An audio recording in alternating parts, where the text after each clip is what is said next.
എനിക്കിപ്പോൾ ഒരു ട്രാൻസ്പ്ലാന്റേഷൻ നടത്തണം. അപ്പോൾ എന്തൊക്കെയാണ് പ്രധാനമായിട്ടും ശ്രദ്ധിക്കേണ്ട കാര്യങ്ങൾ?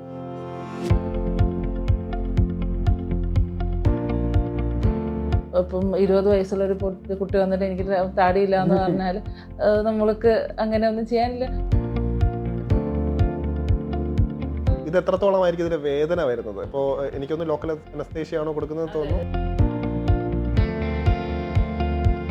ഇപ്പോൾ 26-28 വയസ്സുള്ളൊരു പയ്യൻ വന്നിട്ടാണ് എനിക്ക് താടി വരുന്നില്ല എന്ന് പറഞ്ഞ് നമുക്ക് ട്രാൻസ്പ്ലാന്റിലോട്ട് കടക്കാവുന്നതാണ്. എല്ലാ പേഷ്യൻസിനും നമുക്ക് ട്രാൻസ്പ്ലാന്റ് നിർദ്ദേശിക്കാൻ പറ്റത്തില്ല.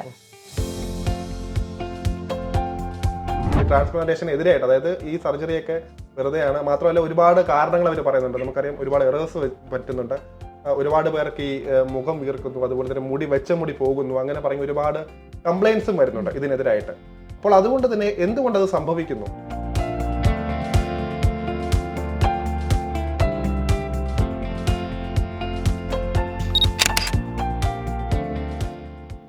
നമസ്കാരം, ഇന്റർവ്യൂ റൂമിലേക്ക് എല്ലാവർക്കും സ്വാഗതം. ഇന്ന് എന്നോടൊപ്പം ഡോക്ടർ ജിൻസി നാസറാണ്. ലാഡൻസിറ്റെ ഹെയർ ആൻഡ് സ്കിൻ ക്ലിനിക്കിലെ സർജനാണ്. സ്വാഗതം ഡോക്ടർ. Thank you. നമുക്ക് ഒരുപാട് സംശയങ്ങളുണ്ട്. അതായത് മുടി കൊഴിച്ചിലില്ലാത്ത ആളുകളില്ല.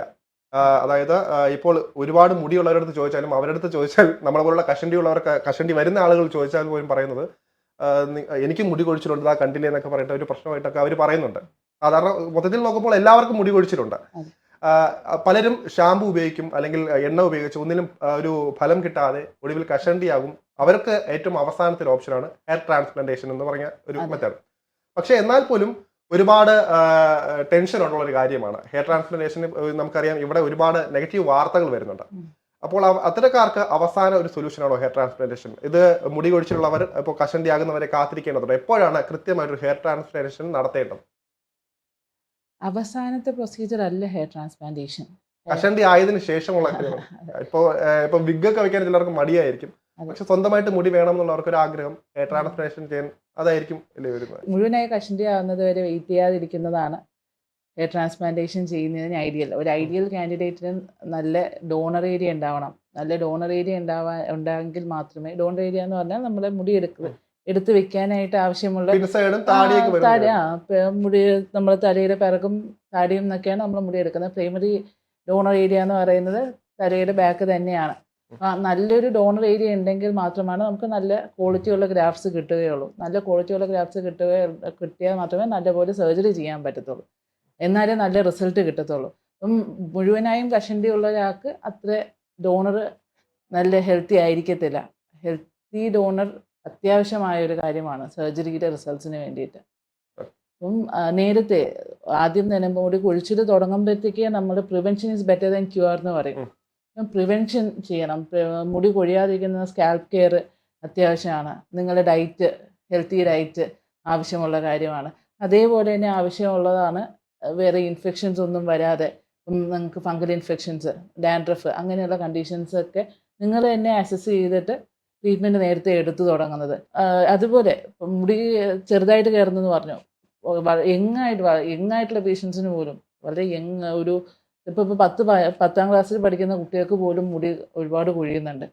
അപ്പം നമുക്ക് ഇപ്പം 5-10 വയസ്സുള്ള കുട്ടികൾ പോലും വരുന്നുണ്ട് മുടി കൊഴിയുന്നുണ്ട് എന്ന് പറഞ്ഞിട്ട്. ട്രാൻസ്പ്ലാന്റ് ചെയ്യാൻ പറ്റുമോ എന്ന് ചോദിച്ചിട്ട് പാരൻസ് വരുന്നുണ്ട്. അപ്പം 15 വയസ്സുള്ള കുട്ടികൾ വരുന്നുണ്ട്. ഇപ്പോൾ എപ്പോഴാണ് ട്രാൻസ്പ്ലാന്റ് ചെയ്യാൻ പറ്റുക? അങ്ങനെയല്ല, ആദ്യം പ്രിവെൻറ്റ് ചെയ്യാണ് ചെയ്യുക. എന്തുകൊണ്ടും മുടി കൊഴിയാതെ നോക്കുക തന്നെയാണ് ചെയ്യാറ്. നിങ്ങൾ നല്ല പ്രോപ്പർ കെയർ എടുത്ത് മുടി കൊഴിയാതെ ഇരിക്കുക തന്നെ ചെയ്യും. ഫസ്റ്റ് ആയിട്ട് ഒരാൾ പ്രശ്നമായിട്ട് വരികയാണെങ്കിൽ, ഇപ്പൊ മുടി കൊഴിച്ചിലാണ് പ്രശ്നം, കഷണ്ടി ആയിട്ടില്ല, അവർക്ക് എന്തായിരിക്കും നിർദ്ദേശിക്കുന്നത്? ഫസ്റ്റ് ആയിട്ട് മുടി കൊഴിച്ചിൽ നിൽക്കാനുള്ള മാർഗമാണോ അതോ ഡയറക്റ്റ് ട്രാൻസ്പ്ലാന്റേഷൻ ആണോ? ഒരിക്കലും ഡയറക്റ്റ് ട്രാൻസ്പ്ലാന്റിന് ഇൻഡിക്കേഷൻ ഉണ്ട്. എല്ലാ പേഷ്യൻസിനും നമുക്ക് ട്രാൻസ്പ്ലാന്റ് നിർദ്ദേശിക്കാൻ പറ്റത്തില്ല. ട്രാൻസ്പ്ലാന്റ് നിർദ്ദേശിക്കപ്പെടുന്നത് അതൊരു ലാസ്റ്റ് ഓപ്ഷൻ ആയിട്ടാണ്. വേറെ ഒന്നും ചെയ്യാനില്ല, നമുക്ക് ട്രാൻസ്പ്ലാന്റ് ചെയ്യാം എന്ന്. അതും അപ്പോഴും ഞാൻ പറഞ്ഞു, അതിനും ആവശ്യത്തിൽ കുറച്ച് ഫാക്ടേഴ്സ് നമുക്ക് ഫോളോ ചെയ്യേണ്ടതുണ്ട്. എപ്പോഴാണ് നമുക്ക് ട്രാൻസ്പ്ലാന്റ് ചെയ്യാറ്? എല്ലാ പേഷ്യൻസും നമുക്ക് ട്രാൻസ്പ്ലാന്റ് ചെയ്യാൻ പറ്റത്തില്ല. ഇപ്പം ആദ്യം വരുന്ന മുടി കുറച്ച് മാത്രം കൊഴിച്ചിലുള്ള മിനിമൽ ഹെയർ ഫോൾ ഉള്ള പേഷ്യൻസിന് നമുക്ക് ഹെൽത്തി ഡയറ്റ് തന്നെയാണ് ആവശ്യം. ഹെൽത്തി ഡയറ്റിലൂടെ തന്നെ അത് ഒരുപാട് ഇമ്പ്രൂവ്മെൻറ്റ് വരാൻ പറ്റും. അതേപോലെ തന്നെയാണ് കുറച്ച് ഇപ്പം മൈൽഡ് ഇത് നമുക്ക് ഇപ്പം AGA പ്രോട്ടോക്കോളിൽ പല ഗ്രേഡ്സ് ഉണ്ട്, ഗ്രേഡ് 1, ഗ്രേഡ് 2, ഗ്രേഡ് 3 എന്ന് പറഞ്ഞിട്ട്. ഇപ്പം ഗ്രേഡ് 1, ഗ്രേഡ് 2 ഒക്കെ ആയ പേഷ്യൻസിന് ട്രാൻസ്പ്ലാന്റ് ചെയ്യാതെ തന്നെ അവർക്ക് എക്സിസ്റ്റിംഗ് ഹെയർ നമുക്ക് നിലനിർത്താൻ പറ്റും. Medicines, PRP therapy, minoxidil solution, അങ്ങനെ പിന്നെ അതിൻ്റെ പോലെ തന്നെ കോംപ്ലിമെൻ്ററി സൊല്യൂഷൻസ്, വേറെ സപ്ലിമെൻ്ററി സൊല്യൂഷൻസ് ഉണ്ട്. സപ്ലിമെൻ്ററി സൊല്യൂഷൻസ് എടുത്താലും മതി. നമുക്ക് ട്രാൻസ്പ്ലാന്റ് ചെയ്യാതെ തന്നെ ഉള്ള മുടി നിലനിർത്താൻ നോക്കാം.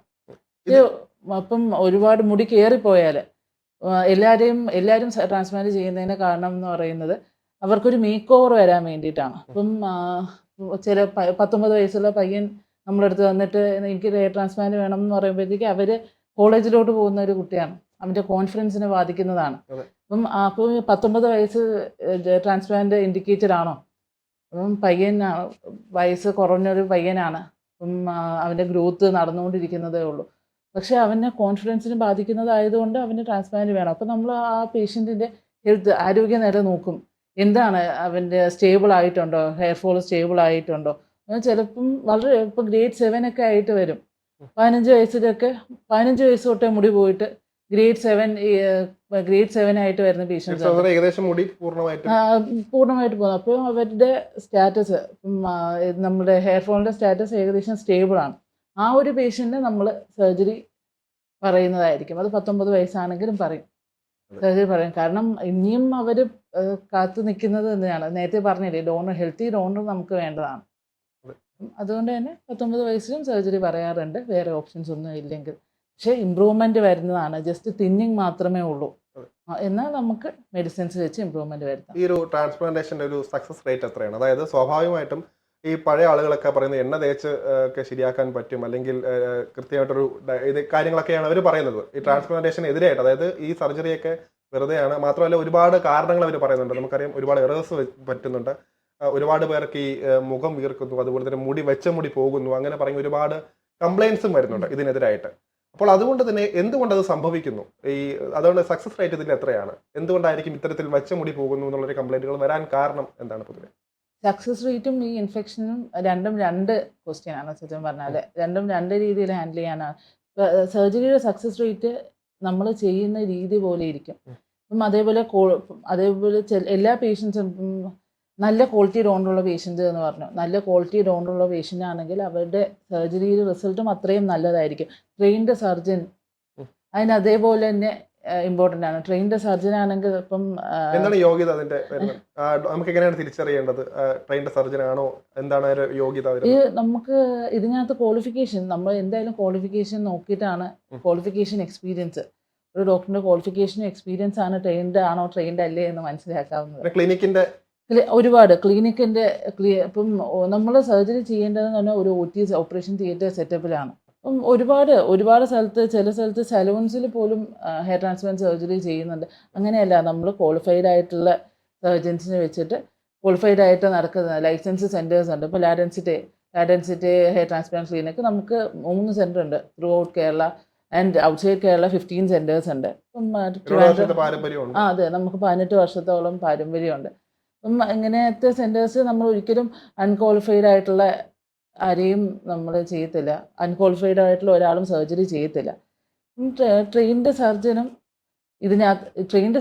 ഇതിനകത്ത് ഏറ്റവും വലിയ പാർട്ട് ഇത് ചെയ്യുന്നത്. ട്രെയിൻഡ് സർജൻ ഒരിക്കലും സർജറി ചെയ്യാൻ പാടില്ലാത്തൊരു കേസ് ചെയ്യത്തില്ല.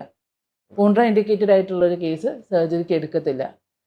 അത് വളരെ ഇമ്പോർട്ടൻ്റ് ആയിട്ടുള്ള കാര്യമാണ്. അതേപോലെ തന്നെ പേഷ്യൻ്റെ ഹെൽത്ത് കണ്ടീഷൻ, പേഷ്യൻ്റെ ആരോഗ്യനില വളരെ ഇമ്പോർട്ടൻ്റ് ആണ്. പ്രായം ഒരു ഘടകമാണ്. ഞാൻ നേരത്തെ പറഞ്ഞില്ലേ, നമുക്ക് ഇപ്പം 19 വയസ്സുള്ള ഒരു പയ്യൻ വന്നാലും നമ്മൾ സർജറി ചെയ്തു കൊടുക്കും. പക്ഷേ എന്താണ് അവരുടെ ബാലൻസിൻ്റെ സ്റ്റേറ്റ് എന്താണെന്ന് നോക്കും, അത് സ്റ്റേബിൾ ആണോ എന്ന് നോക്കും, അവരുടെ ഡോണർ എങ്ങനെയുണ്ട് എന്ന് നോക്കും. അതേപോലെ ബാക്കി മെഡിക്കൽ കണ്ടീഷൻസ്, പേഷ്യൻറ്റിൻ്റെ ബാക്കി മെഡിക്കൽ കണ്ടീഷൻസ് എന്താണ്, സ്കാൽപ്പ് കണ്ടീഷൻസ് എന്താണ്, അതൊക്കെ നോക്കിയിട്ട് പേഷ്യൻ്റ് സ്റ്റേബിൾ ആണെങ്കിൽ നമുക്ക് സർജറി ചെയ്തു കൊടുക്കാം. ഇപ്പോൾ ഡയറക്റ്റായിട്ട് ഒരാൾ എനിക്ക് ഹെയർ ട്രാൻസ്പ്ലാന്റേഷൻ നടത്തണം എന്ന് പറഞ്ഞു കഴിഞ്ഞാൽ അത് ഡയറക്റ്റായിട്ട് ഡോക്ടർ അതാണ് എനിക്ക് റെക്കമെൻഡ് ചെയ്യുന്നത്, അതോ ബാക്കിയുള്ള കാര്യങ്ങൾ കഴിഞ്ഞിട്ട് മതി ഹെയർ ട്രാൻസ്പ്ലാന്റേഷൻ, അതായിരിക്കും റെക്കമെൻഡ് ചെയ്യുന്നത്? അതും ഇപ്പം എന്താണ് കണ്ടീഷൻ പോലെ ഇരിക്കും. പേഷ്യൻ്റ് തിന്നിങ് മാത്രമേ ഉള്ളൂ, മുടി ചെറുതായിട്ട് തിന്നിങ് മാത്രമേ ഉള്ളൂ എന്ന് വിചാരിച്ചോളൂ. ആ പേഷ്യൻറ്റിന് നമുക്ക് മെഡിസിൻസ് കൊടുത്ത് ഇമ്പ്രൂവ്മെൻറ്റ് ചെയ്യാൻ പറ്റും. അപ്പം ആ പേഷ്യൻറ്റിന് സർജറിയുടെ ആവശ്യമില്ല. ഇപ്പൊ പാരമ്പര്യമായിട്ട് കഷണ്ടി ഉള്ളവർക്ക് അങ്ങനെ മുടി പോയി കഴിഞ്ഞാൽ വരില്ല എന്നുള്ള രീതിയിൽ പറയുന്നുണ്ട്. അതിൽ വെച്ച് അപ്പോൾ അങ്ങനെയുള്ള അവിടെ നിന്ന് നമുക്ക് ഗ്രോത്ത് ഉണ്ടാക്കാൻ പറ്റുമോ ഹെയർ? ഇപ്പം നേരത്തെ ഞാൻ പറഞ്ഞില്ലേ ഡോണർ ക്വാളിറ്റി വളരെ കുറവാണ്. ഒട്ടും ഡോണർ ക്വാളിറ്റി ഇല്ലാത്ത ആൾക്കാർ വരുന്നത് അത് പാരമ്പര്യമായിട്ട് തന്നെ ചിലപ്പോൾ മുടി പോയതായിരിക്കാം. ആ ആ അവർക്ക് നമുക്ക് മെഡിസിൻസ് അങ്ങനെ PRP തെറാപ്പി കൊടുത്തിട്ട് നമുക്ക് അവരുടെ ഡോണർ ഇമ്പ്രൂവ്മെൻറ്റ് ആക്കിയെടുക്കാൻ പറ്റും. അപ്പോൾ അവർക്ക് ഡോണർ ഇമ്പ്രൂവ്മെൻറ്റ് അവിടെ മുടി വരുത്തിയിട്ട് തന്നെയാണ് മുടി എടുത്ത് വെക്കുന്നത്. ഡോണർ അത് സ്റ്റെം സെൽ തെറാപ്പി ഉണ്ട്. അങ്ങനെ ഇപ്പോൾ അഡ്വാൻസ്ഡ് ഒരുപാട് റിസർച്ചിലൂടെ അഡ്വാൻസ് തെറാപ്പീസ് ഒരുപാട് വരുന്നുണ്ട്. അപ്പോൾ അത് ഈവൻ നമ്മൾ നേരത്തെയൊക്കെ DHT ബ്ലോക്കേഴ്സ് എന്ന് പറയുമ്പോൾ ഫിനാസ്ട്രൈഡ് മാത്രമേ ഉണ്ടായിരുന്നുള്ളൂ. അങ്ങനെയല്ല ഇപ്പം നാച്ചുറൽ ഇൻഗ്രീഡിയൻസ് ഉള്ള DHT ബ്ലോക്കേഴ്സ് വരെ വരുന്നുണ്ട്. ഇപ്പോൾ ഫാമറ്റോ എന്നൊക്കെ പറഞ്ഞിട്ട് കുറേ നാച്ചുറൽ ഇൻഗ്രീഡിയൻസ് ഉള്ള വരുന്നുണ്ട്. മെലറ്റോണിൻ സൊല്യൂഷൻ അങ്ങനെ അപ്പം അതും നമ്മൾ കൊടുക്കാറുണ്ട്. അതും നമുക്ക് പേഷ്യൻസിന് പക്ഷേ എല്ലാ ഡ്രഗും എല്ലാ ഓഫ് ലേബിൾ ഡ്രഗ്സ് യൂസ് ചെയ്യുന്നതിന് മുമ്പ് ഡോക്ടേഴ്സിൻ്റെ പ്രിസ്ക്രിപ്ഷനോടുള്ള ഡ്രഗ്സ് തന്നെ യൂസ് ചെയ്യണം. നിങ്ങളുടെ ഗ്രോത്ത് നമ്മുടെ ഹെയർ ഫോളിന് വേണ്ടിയിട്ടും നിങ്ങളുടെ ഡോണർ ഇമ്പ്രൂവ് ചെയ്യാനും വേണ്ടിയിട്ടും അത് തന്നെ യൂസ് ചെയ്തിട്ട് നമ്മൾ അവിടെ മുടി വരുത്തി തന്നെയാണ് സർജറി ചെയ്യാറുള്ളത്. ഒരു പ്രൊസീജിയർ കൃത്യമായിട്ട് എങ്ങനെയാണ്? ഇപ്പോൾ ഒരു ട്രാൻസ്പ്ലാന്റേഷൻ്റെ പ്രൊസീജിയർ പലർക്കും അറിയില്ലായിരിക്കും. ഇപ്പോൾ എവിടെ നിന്ന് എടുക്കുന്നു, അത് എങ്ങനെ ട്രാൻസ്പ്ലാന്റ് ചെയ്യുന്നു, അതിൻ്റെ ഒരു പ്രൊസീജിയർ എങ്ങനെയാണ്? തുടക്കം മുതൽ ഒടുക്കം വരെ എങ്ങനെയാണ് അത് കൃത്യമായിട്ട്? ഫസ്റ്റ് തിങ് എന്ന് പറഞ്ഞാൽ പേഷ്യൻ്റ് കൺസൾട്ടേഷൻ വരുമ്പോഴത്തേക്ക് പേഷ്യൻ്റെ പ്രോപ്പർ ഹിസ്റ്ററി ഡീറ്റെയിൽഡ് ഹിസ്റ്ററി എടുക്കണം. Physical examination of the patient വളരെ ഇമ്പോർട്ടൻ്റ് ആണ്. Physical examination, medical history, patient എന്തെങ്കിലും മെഡിക്കലി കോംപ്രമൈസ്ഡ് ആണോ അതൊക്കെ ഇത് ചെയ്യണം, ആക്സസ് ചെയ്യണം. അതിനുശേഷം പ്രീ ഓപ്പറേറ്റീവ് ഇവാലുവേഷൻസ് ഉണ്ട്. Pre operative evaluation blood examinations, ECG പോലുള്ള കുറച്ച് പ്രീ ഓപ്പറേറ്റീവ് ഇവാലുവേഷൻസ് ഉണ്ട്. ഇതൊക്കെ കഴിഞ്ഞിട്ടാണ് നമ്മൾ സർജറിയിലോട്ട് കിടക്കുന്നത്. ഇതൊക്കെ ഓക്കെ ആണെങ്കിലാണ് നമ്മൾ സർജറിയിലോട്ട് കിടക്കുന്നത്. അപ്പം ഇപ്പം നമ്മളപ്പോൾ ഐഡിയൽ കാൻഡിഡേറ്റ് ഫോർ സർജറി ആണെന്ന് നമ്മൾ തിരഞ്ഞെടുത്ത് കഴിഞ്ഞു. നമുക്ക് ഐഡിയൽ കാൻഡിഡേറ്റ് ആണ്, ഈ പേഷ്യൻറ്റിന് സർജറി മാത്രമേ പറ്റുള്ളൂ എന്ന് മനസ്സിലാക്കി കഴിഞ്ഞാൽ നമുക്ക് സർജറിയിലോട്ട് വരുമ്പോൾ ഫസ്റ്റ് എന്ന് പറയുമ്പോൾ 3 സ്റ്റെപ്പാണ് വരുന്നത്. നമ്മൾ ചെയ്യുന്ന ഫോളിക്കുലർ യൂണിറ്റ് എക്സിഷൻ എന്നുള്ള പ്രൊസീജിയറാണ്. അപ്പം ഫോളിക്കുലർ യൂണിറ്റ് എക്സ്ട്രാക്ഷൻ ചെയ്യുമ്പോഴത്തേക്ക് എന്ന് പറയുമ്പോൾ 3 സ്റ്റെപ്പാണ്. ഫസ്റ്റ് സ്റ്റെപ്പ് എന്ന് പറയുമ്പോഴത്തേക്ക് നമ്മുടെ എക്സ്ട്രാക്ഷൻ എന്ന് പറയും, മുടി എടുക്കുന്ന പ്രൊസീജിയർ. പിന്നെ ഡോണർ ഏരിയയിൽ നിന്ന് മുടി എടുക്കുന്ന പ്രൊസീജിയർ. സെക്കൻഡ് എന്ന് പറയുമ്പോഴത്തേക്ക് ഇൻസിഷൻസ് ആണ്, കുഞ്ഞു മുറിവുകൾ ഉണ്ടാക്കുന്നത്. തേർഡ് സ്റ്റെപ്പ് എന്ന് പറയുന്നത് ഇംപ്ലാന്റേഷൻ ആണ്, മുടി വയ്ക്കുന്ന പ്രൊസീജിയർ. ഈ മൂന്ന് സ്റ്റെപ്പാണ് ഇൻട്രാ ഓപ്പ് സർജറിക്ക് അകത്ത് സർജറി ചെയ്യുന്നതിൻ്റെ ഇടയ്ക്ക് വരുന്ന 3 പ്രൊസീജിയറാണ്. ഇത് 3 സ്റ്റെപ്സാണ് വരുന്നത്. ഇത് കഴിഞ്ഞിട്ട് അതേപോലെ തന്നെ ഇമ്പോർട്ടൻ്റ് ആണ് ഈ സർജറി കഴിഞ്ഞ് 8 മണിക്കൂറോളം വരും സർജറി, 8-10 മണിക്കൂറോളം വരും surgery. Depends on the graft. ഇപ്പം ഒരു ചില പേഷ്യൻസിന് 2000 ഗ്രാഫ്റ്റ്സ് മതിയെങ്കിൽ 4 hours സർജറി. ഒരു മുടിയിഴ അല്ല ഒരു ഗ്രാഫ്റ്റ്. ഒരു ഗ്രാഫ്റ്റിൽ ചിലപ്പോൾ 3-4 മുടിയിഴകൾ വരെ കാണും, ഫോളിക്കിൾസ് കാണും. അപ്പം അത് ഒരു ഫോളിക്കിൾ ഇപ്പം ഒരു ഗ്രാഫ്റ്റ് എന്ന് പറയുമ്പം ചിലപ്പം സിംഗിൾ ഫോളിക്കിൾ ആയിരിക്കാം, 3 ഫോളിക്കിൾസ് ആയിരിക്കാം, ചിലപ്പോൾ 4 ഫോളിക്കിൾസ് ആയിരിക്കും. ചില ആൾക്കാർക്ക് 7 ഫോളിക്കിൾസ് വരെ കാണാറുണ്ട്. അപ്പം ഒരു ഗ്രാഫ്റ്റ് എന്ന് പറയുന്നത് കുറേ മുടിയിഴകളാണ്. അപ്പം ഗ്രാഫ്റ്റിന് ഡിപ്പെൻഡ് ചെയ്തിരിക്കും. ഇപ്പോൾ ഇപ്പം 4000 ഗ്രാഫ്റ്റ് ഉള്ള പേഷ്യൻ്റ് ആണെങ്കിൽ ചിലപ്പം 8 മണിക്കൂർ എടുക്കും സർജറി. 7000 ഗ്രാഫ്റ്റ് വയ്ക്കേണ്ട, ഇപ്പോൾ 7000 എല്ലാ കേസിലും കിട്ടാറില്ല. 7000 ഗ്രാഫ്റ്റ് കിട്ടുന്ന സർജറി ആണെങ്കിൽ 12 മണിക്കൂർ വരെ പോകും. അങ്ങനെ timing entirely depend on graft നമ്പേഴ്സാണ്. അതിനകത്ത് ടൈം വ്യത്യാസം വരാറുണ്ട്. ഈ സർജറിക്ക് മുമ്പേ ചെയ്യേണ്ട കുറച്ച് കാര്യങ്ങൾ ഉണ്ടാവുമല്ലോ, നമുക്കൊരു പ്രിപ്പറേഷൻ ഉണ്ടാവുമല്ലോ, അതിനകത്ത് തന്നെ എത്രയോ ദിവസം മുൻപ് തന്നെ ഭക്ഷണം എല്ലാം ക്രമീകരിക്കണം എന്നൊക്കെ പറയുന്നുണ്ട്. എന്തൊക്കെയാണ് മുൻപും ശേഷവുമുള്ള കാര്യങ്ങൾ? സർജറിക്ക് മുമ്പ് നിങ്ങളുടെ ഹാബിറ്റ്സ് ഒക്കെ ചോദിച്ച് മനസ്സിലാക്കി, പേഷ്യൻസിന് ഹാബിറ്റ്സ് എന്തെങ്കിലും ഉണ്ടോ എന്ന് ചോദിച്ച് മനസ്സിലാക്കിയിട്ട് ഹാബിറ്റ്സ് നമ്മൾ കംപ്ലീറ്റ്ലി ഇപ്പം സ്മോക്കിംഗ് ഒക്കെ കംപ്ലീറ്റ്ലി ക്വിറ്റ് ചെയ്യാൻ പറയും. ആൽക്കഹോൾ അതൊക്കെ നിങ്ങളുടെ തന്നെ ഇമ്മ്യൂണിറ്റി കോംപ്രമൈസ് ചെയ്യുന്ന കാര്യങ്ങളാണ്. അപ്പം ഒരു സർജറിയിലോട്ട് കിടക്കുമ്പോഴത്തേക്ക് നിങ്ങളുടെ ഹെൽത്തിന് ആരോഗ്യനില ഇത് ഒരുപാട് ബാധിക്കും. സ്മോക്കിംഗ്, ഡ്രിങ്കിങ് പോലുള്ള ഹാബിറ്റ്സ് അത് കംപ്ലീറ്റ്ലി ഒഴിവാക്കാൻ പറയും. അതേപോലെ തന്നെ ഭക്ഷണം നമ്മൾ ഇപ്പോൾ ഫുഡ് പോയ്സണിങ് അതുപോലെ ഒന്നും വരാതെ നോൺ വെജ് ഒഴിവാക്കാൻ പറയുന്നതാണ്. അത് സർജറിക്ക് തലേന്ന് മൊത്തമാണ് നോൺ വെജ് ഫുള്ള് ഒഴിവാക്കാൻ പറയുന്നത്, ഫുഡ് പോയ്സണിങ് ഒന്നും വരാതിരിക്കാൻ. പിന്നെ ശരീരം കൂടുതൽ ചൂടാവുന്ന ഭക്ഷണങ്ങൾ ഒഴിവാക്കാൻ പറയും. ജനറലി ജങ്ക് ഫുഡ് ഒഴിവാക്കാൻ പറയും സർജറിക്ക് മുമ്പ്. പിന്നെ സർജറി കഴിഞ്ഞിട്ട് പോസ്റ്റ് ഓപ്പ് ഒരു 10 ദിവസം ഇതേപോലെ തന്നെ മോസ്റ്റ്ലി ക്വാറന്റൈൻ ആയിട്ട് വീട്ടിലിരിക്കാൻ പറ്റുന്നെങ്കിൽ അതാണ് നല്ലത്. കാരണം പുറത്ത് നമ്മൾ സർജറി കഴിഞ്ഞ ഒരു വ്യക്തിയാണ്. അതുകൊണ്ട് തന്നെ നമ്മൾ പുറത്തോട്ട് പോയാൽ പുറത്തുനിന്ന് ഇൻഫെക്ഷൻസ് നമുക്ക് കിട്ടാനുള്ള സാധ്യതയുണ്ട്. പനി പിടിച്ചാൽ പോലും നമുക്ക് സർജറി കഴിഞ്ഞ ഒരാളായതുകൊണ്ട് അത് നമ്മളെ ബാധിക്കാം. അപ്പോൾ നമ്മുടെ ഗ്രാഫ്റ്റിൻ്റെ ഇപ്പോൾ നമ്മുടെ ശരീരം ഗ്രാഫ്റ്റിനെ ആക്സെപ്റ്റ് ചെയ്യണം. ഒരു മുറിവ് ഉണങ്ങാൻ 10 ദിവസം വരെ എടുക്കും. സർജറി കഴിഞ്ഞ് മുറിവ് ഉണങ്ങാൻ 10 ദിവസം. ആ 10 ദിവസത്തിനകത്ത് മുറിവ് അവിടെ ഉണങ്ങിയാൽ മാത്രമാണ് ആ ഗ്രാഫ്റ്റ് നമ്മുടെ ശരീരം ആക്സെപ്റ്റ് ചെയ്യുന്നത്. മുറിവ് ഉണങ്ങാൻ താമസമുള്ളതാണ് നമ്മുടെ ശരീരം. നമുക്ക് പനി പോലെ വേറെ വല്ല ഇൻഫെക്ഷൻസോ ഫുഡ് പോയിസണിങ്ങോ അങ്ങനെ എന്തെങ്കിലും വരുന്നത്, അതൊക്കെ സൂക്ഷിക്കാൻ വേണ്ടി ഒരു 10 ദിവസം നിങ്ങളുടെ അടുത്ത് പറയും വീട്ടിനകത്ത് ഇരിക്കണം, നോൺ വെജ് ഒഴിവാക്കണം. അങ്ങനെ ചായ കാപ്പി ചായ കാപ്പി പോലുള്ള ആഹാരങ്ങൾ ഒഴിവാക്കണം. പിന്നെ നാച്ചുറലി വീട്ടിൽ നിന്ന് ഉണ്ടാക്കുന്ന ഭക്ഷണം കഴിക്കാൻ പറ്റും, ഹെൽത്തി ഡയറ്റ് കഴിക്കാൻ പറ്റുമെങ്കിൽ അതാണ് നല്ലത്. അതുപോലെ ഈ ഗ്രാഫ്റ്റ് എടുത്ത് വെച്ചാൽ അത് വെറ്റായിട്ട് വെക്കണം, മോയിസ്റ്റ് ആയിട്ട് വെക്കണം. ഇത് എന്ന് പറഞ്ഞാൽ അത് ഒന്ന് കണ്ടാമിനേഷൻ ഉണ്ടാവാതിരിക്കാൻ വേണ്ടിയിട്ടാണ്. അത് മെയിൻ റീസണാണ്, കണ്ടാമിനേഷൻ ഉണ്ടാവുക. പിന്നെ ഗ്രാഫ്റ്റ് ഡ്രൈ ആയാൽ അത് ആക്സെപ്റ്റൻസ് റേറ്റ് കുറയും. അപ്പോൾ ഒരു 5-6 days 7 daysോളം നിങ്ങൾ എല്ലാ 30 minutes കൂടുമ്പോഴും സലൈൻ ഇറിഗേഷൻ ചെയ്ത് കൊടുക്കും, സലൈൻ സ്പ്രേ ചെയ്ത് കൊടുക്കണം ഈ ഏരിയയിൽ. കുറച്ച് പൊതു ചോദ്യങ്ങൾ ആൾക്കാർക്ക് സംശയമുള്ള കാര്യം. ഇപ്പോൾ ഈ ഡോണർ ഏരിയയിൽ കൃത്യമായി മുടിയില്ല, ഇപ്പോൾ താടിയാകട്ടെ ഈ ബാക്ക് വശമാണ് ഈ മുടി അവിടെ സ്ട്രോങ് അല്ലെങ്കിൽ എന്തായിരിക്കും അവർക്കുള്ള ട്രാൻസ്പ്ലാന്റേഷൻ മെത്തേഡ്, എന്തായിരിക്കും, പിന്നെ വയ്ക്കാൻ യോഗ്യരാണോ അവർ? ഹെൽത്തി ഡോണർ ഏരിയയുടെ കാര്യം നേരത്തെയും പറഞ്ഞ കാര്യമാണ്. ഹെൽത്തി ഡോണർ ഏരിയ ആകുമ്പോഴാണ് ഹെൽത്തി ഗ്രാഫ്റ്റ്സ് കിട്ടുക. അപ്പം അവർക്ക് നമുക്ക് ഫസ്റ്റ് സർജറി ഇപ്പം നമുക്ക് ഡിപ്പെൻഡിങ് എത്രയാണ് അവരുടെ ബാലൻസ് പോലെയാണ് നമുക്ക് ട്രാൻസ്പ്ലാന്റേഷൻ പ്ലാൻ ചെയ്യാൻ പറ്റുക. ചിലപ്പോൾ 2 സ്റ്റേജോ 3 സ്റ്റേജിലൊക്കെ ആയിരിക്കും നമ്മൾ ഫുൾ കവറേജ് കൊടുക്കാൻ പറ്റുന്നത്. അപ്പം ഹെൽത്തി ഡോണർ അല്ല, ഇപ്പം വീക്ക് ഹെയർസ് ആണ് എന്നുള്ള നമുക്ക് മെഡിസിൻസ് കൊടുത്ത് അവരുടെ ഡോണർ ഏരിയ ഇമ്പ്രൂവ് ചെയ്യാൻ പറ്റുന്നതാണ്. മെഡിസിൻസ് കൊടുത്ത് ഇമ്പ്രൂവ്മെന്റ് ചെയ്തതിന് ശേഷം നമ്മൾ സർജറി പ്ലാൻ ചെയ്യാൻ പറ്റും. ഇപ്പോൾ ഈ ട്രാൻസ്പ്ലാന്റേഷൻ തന്നെ പല തരത്തിലുണ്ട്. നമ്മൾ പോകുമ്പോൾ തന്നെ നേരത്തെ എല്ലാവരും വിചാരിക്കുന്നത് സത്യം പറഞ്ഞാൽ ഒരെണ്ണം മാത്രമേ, ഇപ്പോൾ നമ്മൾ മുടി പറിച്ച് എങ്ങനെ വെക്കുന്നത്, പക്ഷെ അതിൽ തന്നെ പല മെത്തേഡുകളുണ്ട്. അപ്പോൾ ഓരോരുത്തരുടെ പ്രായവും എനിക്ക് തോന്നുന്നു അവരുടെ മുടിയുടെ അതായത് തലയിലെ ഒരു ഘടനയൊക്കെ അനുസരിച്ച് അതിൽ മാറ്റങ്ങളുണ്ട്. അപ്പോൾ എത്രയൊക്കെ തരമുണ്ട് ഇതിനകത്ത്? പണ്ട് കാലത്ത് കൂടുതലും ചെയ്തിരുന്ന FUT എന്ന് പറഞ്ഞ പ്രൊസീജിയറാണ്, ഫോളിക്കുലർ യൂണിറ്റ് ട്രാൻസ്പ്ലാന്റ് എന്ന് പറഞ്ഞാൽ. അത് ഒരു നമ്മുടെ ശരീരത്തിൽ നിന്ന് സ്ട്രാപ്പ് ഫുൾ ഒരു സ്ട്രിപ്പായിട്ട് എടുത്തിട്ട് ബാക്കിൽ നിന്ന് ഒരു സ്ട്രിപ്പായിട്ട് എടുത്തിട്ടാണ് ചെയ്തിരുന്നത്. പക്ഷെ അതിന് സ്കാറിങ് വളരെ കൂടുതലായിരിക്കും, കാരണം അത്ര ഒരു സ്ട്രിപ്പായിട്ടാണ് എടുക്കുന്നത്. ടെക്നിക് സെൻസിറ്റീവ് ആണ്, സ്കാറിങ് കൂടുതലായിരിക്കും. ഇപ്പം അങ്ങനെയല്ല, ഫോളിക്കുലർ യൂണിറ്റ് എക്സ്ട്രാക്ഷൻ എന്ന് പറഞ്ഞിട്ട് നമുക്ക് ഓരോ ഫോളിക്കുലായിട്ട് എടുത്ത് ഇൻസെഷൻ ഇട്ട് ഇംപ്ലാന്റ് ചെയ്യാൻ പറ്റും. അപ്പം അതുണ്ട്. പിന്നെ DHA എന്ന് പറഞ്ഞ പ്രൊസീജിയറുണ്ട്, ഡയറക്റ്റ് ഹെയർ ഇംപ്ലാന്റേഷൻ എന്ന് പറഞ്ഞിട്ട്. അപ്പം അതും അങ്ങനെയാണ്, ഒറ്റ മുടിയെടുത്ത് വെക്കുന്നതാണ്. നേരത്തെ ഫോളിക്കുലർ യൂണിറ്റ് എക്സ്ട്രാക്ഷൻ എന്ന് പറഞ്ഞാൽ നമ്മൾ മുടിയെടുത്ത് ഒരു സൊല്യൂഷനിലിട്ട് മാറ്റി വെച്ചതിന് ശേഷം സ്റ്റോറേജ് ഉണ്ട്, അത് കഴിഞ്ഞിട്ടായിരുന്നു ട്രാൻസ്പ്ലാന്റ് ചെയ്യുന്നത്. അപ്പം ചിലർ അതിനകത്ത് ഡൗട്ട് പറയും, in case longevity of the graft നഷ്ടപ്പെട്ടാലോ, ഗ്രാഫിൻ്റെ ക്വാളിറ്റി നഷ്ടപ്പെട്ടാലോ എന്നുള്ളത്. അപ്പം അതിനകത്തും സൊല്യൂഷൻസ് വന്നിട്ടുണ്ട്. റിയൽ ടൈം FUE എന്ന് പറഞ്ഞാൽ ഇപ്പം റിയൽ ടൈം ആയിട്ട് ഫോളിക്കുലർ യൂണിറ്റ് എക്സ്ട്രാക്ഷൻ ചെയ്യാം. പിന്നെ നമുക്കൊരു അതെ, same time extraction, same time implantation.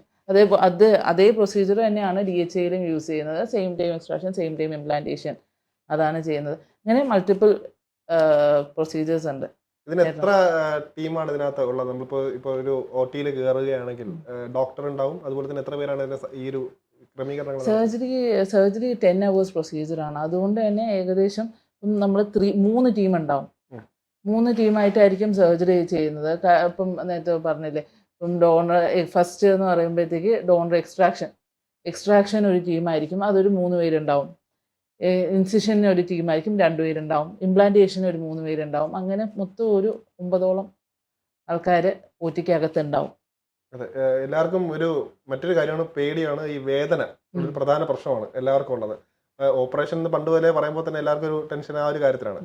ഇത് എത്രത്തോളമായിരിക്കും ഇതിന്റെ വേദന വരുന്നത്? ഇപ്പോൾ എനിക്കൊന്ന് ലോക്കൽ അനസ്തേഷ്യ ആണോ കൊടുക്കുന്നത്? അതെ, ലോക്കൽ അനസ്തേഷ്യയിലാണ് സർജറി ചെയ്യുന്നത്. ലോക്കൽ അനസ്തേഷ്യ പെയിൻഫുൾ ആണ്. അത് ചെയ്യുന്ന സമയത്ത് ലോക്കൽ അനസ്തേഷ്യ പെയിൻഫുൾ ആണ്. പക്ഷെ അത് ജസ്റ്റ് ഏകദേശം ഒരു 5-10 minutes മാത്രമേ പെയിനായിട്ട് ഉണ്ടാവത്തുള്ളൂ. അതും ബെയറബിൾ പെയിനാണ്. നമ്മൾ ചെയ്യുന്ന ടുമിസിൻസ് അനസ്തേഷ്യ വെച്ചിട്ടാണ് നമ്മൾ സർജറി ചെയ്യുന്നത്. ടുമിസിൻസ് അനസ്തേഷ്യ ചെയ്യുമ്പോഴത്തേക്ക് അത് കൊടുക്കുന്ന സ്ഥലത്ത് മാത്രം, ആ ഇഞ്ചക്ഷൻ വെക്കുന്ന സമയത്ത് മാത്രമാണ് പെയിൻ ഉണ്ടാവുക. ഈ ഫുൾ പ്രൊസീജിയറിൽ ഇപ്പം ഞാൻ പറഞ്ഞു 8 മണിക്കൂർ വരെ സർജറി നീളും. ഏറ്റവും ഡിസ്കംഫേർട്ട് ഉള്ളത് ഈ അനസ്തീഷ്യ കൊടുക്കുന്ന പ്രൊസീജിയർ തന്നെയാണ്. അനസ്തീഷ്യ എടുക്കുന്നത് അവർക്ക് എല്ലാവർക്കും വേദന എടുക്കാറുണ്ട്. ആ. നമ്മള് ഇപ്പോ അത് കഴിഞ്ഞാൽ വേദന എടുക്കാറില്ല. പിന്നെ ചെയ്യുന്നത് അറിയും. വേദന സർജറി അനസ്തീഷ്യ കൊടുത്തു കഴിഞ്ഞാൽ നമ്മൾ എന്താണ് ചെയ്യുന്നത് സെൻസേഷൻ അവിടെ ഉണ്ടാവും, വേദന ഉണ്ടാവത്തില്ല. അറിയാൻ ഇതുണ്ടാവില്ലേ.